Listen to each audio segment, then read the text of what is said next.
আমন্ত্রণ জানাচ্ছি আপডেট সংবাদে। শুরুতেই জানিয়ে দিব গুরুত্বপূর্ণ শিরোনাম, এরপরেই থাকবে বিস্তারিত।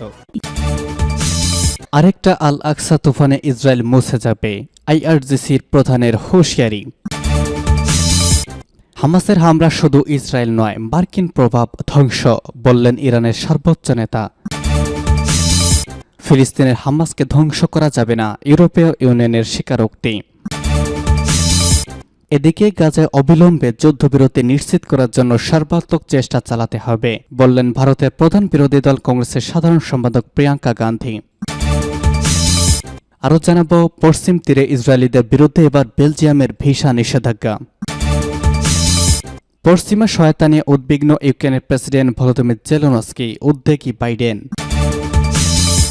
এবং সর্বশেষ জানাবো, প্রেসিডেন্ট নির্বাচনে 15 কোটি ভোট পর আসা ডোনাল্ড ট্রাম্পের।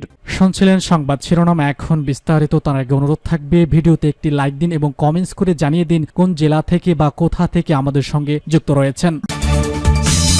আরেকটা আল আকসা তুফানে ইসরায়েল মুছে যাবে, আইআরজিসি প্রধানের হুঁশিয়ারি। ইরানের ইসলামী বিপ্লবী গার্ড বাহিনী বা আইআরজিসির প্রধান মেজর জেনারেল হোসেন সালামি বলেছেন, গত 7 অক্টোবর হামাসের আল আকসা তুফান দেখিয়ে দিয়েছে যে ইহুদিবাদী ইসরায়েলের পতন চিন্তার চেয়ে অনেক কাছাকাছি এবং সহজ। গতকাল বৃহস্পতিবার ইরানের কাজভিন শহরে স্বেচ্ছাসেবী সংগঠন বাসিজের এক অনুষ্ঠানে জেনারেল সালামি এসব কথা বলেছেন। তিনি বলেছেন, গাজা থেকে তেল আবিবের দূরত্ব 70 কিলোমিটার, উত্তর ফিলিস্তিন এবং দক্ষিণ লেবানন থেকে তেল আবিবের দূরত্ব 120 কিলোমিটার এবং পশ্চিম তীর থেকে দূরত্ব মাত্র 40 কিলোমিটার। এই ভুয়া ইসরায়েল সরকারের পতনের সময় ঘনিয়ে এসেছে। আইআরজিসি প্রধান বলেছেন, যদি আল আকসা তুফানের মতো ফিলিস্তিনিরা আরেকটি অভিযান চালায় তাহলে 48 ঘন্টার মধ্যে ইহুদিবাদী রেজিম বিশ্বের রাজনৈতিক মানচিত্র থেকে মুছে যাবে। জেনারেল সালামি বলেছেন, খুব কম লোকই ভাবে যে ইসরায়েল সেনা ও অবৈধ সরকার পতনে এতটা কাছাকাছি, কিন্তু অপারেশন আল আকসা এই সত্যটি দেখিয়ে দিয়েছে যে ইসরায়েলি রেজিমের পতন তাদের কল্পনার চেয়ে অনেক অনেক বেশি কাছাকাছি এবং সহজ। জেনারেল সালামি বলেছেন, গত 7 অক্টোবরের অভিযানের পর এখনও কোনো ইসরায়েলি রাতে এই ভয়ে ঠিকমতো ঘুমাতে পারে না যে কখন না জানি আবার অভিযান চালায় হামাস। এই ভয়ে তাদের নিত্যসঙ্গীতে পরিণত হয়েছে এবং তারা একটি বিষাদময় পরিস্থিতির মধ্যে বসবাস করছে। মার্কিন কর্মকর্তাদের চোখে মুখে ইসরায়েলের পতনের আতঙ্ক ফুটে উঠেছে, কারণ ভুয়া ইসরায়েলকে রক্ষার কোনো সম্ভাবনা তাদের সামনে নেই। আইআরজিসির প্রধান বলেছেন, আজকে ইসরায়েল পরাজয় থেকে বাঁচার জন্য খুবই বিপজ্জনক পথ বেছে নিয়েছে, কিন্তু বিজয়ের মুখ তারা দেখতে পারবে না। সূত্র পার্টস টুডে। হামাসের হামলা শুধু ইসরায়েল নয়, মার্কিন প্রভাব খর্ব করতেও ভূমিকা রেখেছে, বললেন ইরানের সর্বোচ্চ নেতা। ইরানের সর্বোচ্চ নেতা হজরত আয়াতুল্লাহিল উজমা খামেনি সারা দেশের স্বেচ্ছাসেবী সংগঠন বাসিজ সদস্যদের সাথে এক বৈঠকে ইসরায়েলের বিরুদ্ধে হামাসের আল আকসা তুফান অভিযান এবং ফিলিস্তিনি ইস্যুতে কয়েকটি গুরুত্বপূর্ণ বিষয় তুলে ধরেছেন। পশ্চিম এশিয়া অঞ্চলের ঘটনাবলীর ব্যাপারে ইরানের সর্বোচ্চ নেতার বক্তব্যের প্রথম দিকটি হচ্ছে, তিনি এই অঞ্চলের ব্যাপারে ষড়যন্ত্রমূলক পরিকল্পনার বাস্তবায়নের মার্কিন ভূমিকার কথা উল্লেখ করেছেন। মার্কিন পরিকল্পনা অনুযায়ী Iraq, Syria, Lebanon, Libya, Sudan ও সোমালিয়া এই 6টি দেশের রাজনৈতিক ব্যবস্থা ভেঙে দিয়ে এসব দেশের নতুন ব্যবস্থা গড়ে তোলা তাদের লক্ষ্য। আমেরিকার আরেকটি বড় লক্ষ্য ছিল বৃহৎ মধ্যপ্রাচ্য পরিকল্পনা বাস্তবায়নের মাধ্যমে ইরান এবং ইরান সমর্থক প্রতিরোধ শক্তির উপর আঘাত হানা, কিন্তু তাদের এই পরিকল্পনা সম্পূর্ণ ব্যর্থ হয়েছে।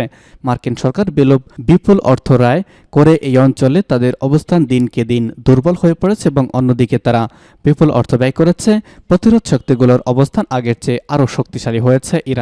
ইরানের সর্বোচ্চ নেতারা বলেছেন, আমেরিকা ও ইসরায়েল তাদের পরিকল্পনার মতো নতুন মধ্যপ্রাচ্য গঠনের যে নীল নকশা এঁকেছিল, আজকের মধ্যপ্রাচ্যের অবস্থা ঠিক তার উল্টো 180 ডিগ্রি ঘুরে গেছে। সূত্র জানাচ্ছে পার্স টুডে। ফিলিস্তিনের হামাসকে ধ্বংস করা যাবে না, ইউরোপীয় ইউনিয়নের স্বীকারোক্তি। ইউরোপীয় ইউনিয়ন বা ইইউ এর পররাষ্ট্রনীতি বিষয়ক প্রধান জোসেফ বোরেল বলেছেন, ফিলিস্তিনের হামাস একটি চিন্তাধারা ও বিশ্বাসের নাম, এটাকে ধ্বংস করা যাবে না। ইউরোপীয় ইউনিয়নের ওয়েবসাইটে তার এই বক্তব্য প্রকাশিত হয়েছে। তিনি আরও বলেছেন, আপনি একটি বিশ্বাস বা চিন্তাধারাকে মুছে ফেলতে পারবেন না যদি এটা প্রমাণ করতে পারেন আপনার কাছে এর চেয়ে উত্তম কোনো চিন্তা বা বিশ্বাস রয়েছে। বোরেলের মতে, আন্তর্জাতিক উপাদানের ভিত্তিতে ফিলিস্তিনের একটি রাষ্ট্র প্রতিষ্ঠার প্রয়োজনীয়তা রয়েছে। এ সময় তিনি গাজায় 5,000-এর বেশি শিশু হত্যার নিন্দা জানিয়েছেন এবং 10 থেকে 12,000 নারী ও শিশু মিলিয়ে এই ঘটনাকে অগ্রহণযোগ্য এবং বলেছেন যে 16,500 ফিলিস্তিনি নিহত হয়েছেন, এটাকে অগ্রহণযোগ্য বলে বর্ণনা করেছেন। এর আগে ফিলিস্তিনের ইসলামী প্রতিরোধ আন্দোলন হামাসকে সন্ত্রাসী আখ্যা দিয়েছিল ইউরোপীয় ইউনিয়ন বা ইইউ এর পররাষ্ট্রনীতি বিষয়ক এই কর্মকর্তা। তিনি দাবি করেছিলেন ফিলিস্তিনের পশ্চিম তীর বা গাজা উপত্যকায় হামাসের কোনো রাজনৈতিক বা সামরিক ভবিষ্যৎ নেই, কিন্তু এখন সেটির উল্টো বললেন। এদিকে বললেন যে ইউরোপীয় ইউনিয়ন তিনি স্বীকার করে নিলেন যে ফিলিস্তিনে হামাসকে ধ্বংস করা যাবে না। সূত্র জানাচ্ছে পার্স টুডে। গাজায় অবিলম্বে যুদ্ধবিরতি নিশ্চিত করার জন্য সর্বাত্মক চেষ্টা চালাতে হবে বললেন প্রিয়াঙ্কা গান্ধী। ভারতের প্রধান বিরোধী দল কংগ্রেসের সাধারণ সম্পাদক প্রিয়াঙ্কা গান্ধী ফিলিস্তিনে গাজা নৃশংসভাবে চলমান বোমা হামলার তীব্র সমালোচনা করেছেন। আজ সামাজিক যোগাযোগ মাধ্যমে তিনি এক বার্তায় বলেছেন, গাজায় অবিলম্বে যুদ্ধবিরতি নিশ্চিত করার জন্য সর্বাত্মক চেষ্টা চালাতে হবে। তিনি বলেছেন, ভারতের কর্তব্য হল আন্তর্জাতিক সম্প্রদায়ের সদস্য হিসেবে যা সঠিক তা সমর্থন করা এবং দ্রুত যুদ্ধবিরতি নিশ্চিত করার জন্য যথাসাধ্য চেষ্টা করা। ভারত সর্বদা যা সঠিক তার পক্ষে দাঁড়িয়েছে এবং ফিলিস্তিনি জনগণকে তাদের স্বাধীনতার জন্য দীর্ঘ সংগ্রামের শুরু থেকেই সমর্থন করে আসছে। কংগ্রেস নেত্রী প্রিয়াঙ্কা গান্ধী বলেছেন, গাজায় নির্দয় বোমা হামলা যুদ্ধবিরতির আগের চেয়েও বেশি বর্বরতার সাথে অব্যাহত রয়েছে।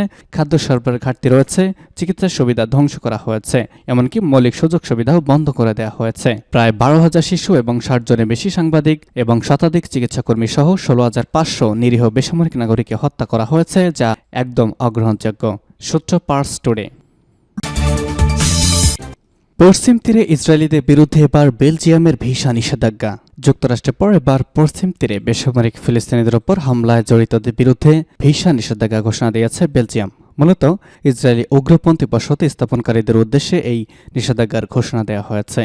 বেলজিয়ামের প্রধানমন্ত্রী আলেকজান্ডার দি ক্রো ঘোষণা করেছেন, পশ্চিম তীরে ফিলিস্তিনিদের উপর হামলাকারী হিংসাত্মক ইসরায়েলি বসতি স্থাপনকারীদের বেলজিয়াম থেকে নিষিদ্ধ করা হবে। বৃহস্পতিবার এক প্রতিবেদনে এই খবর জানিয়েছে সংবাদ মাধ্যম টাইমস অব ইসরায়েল।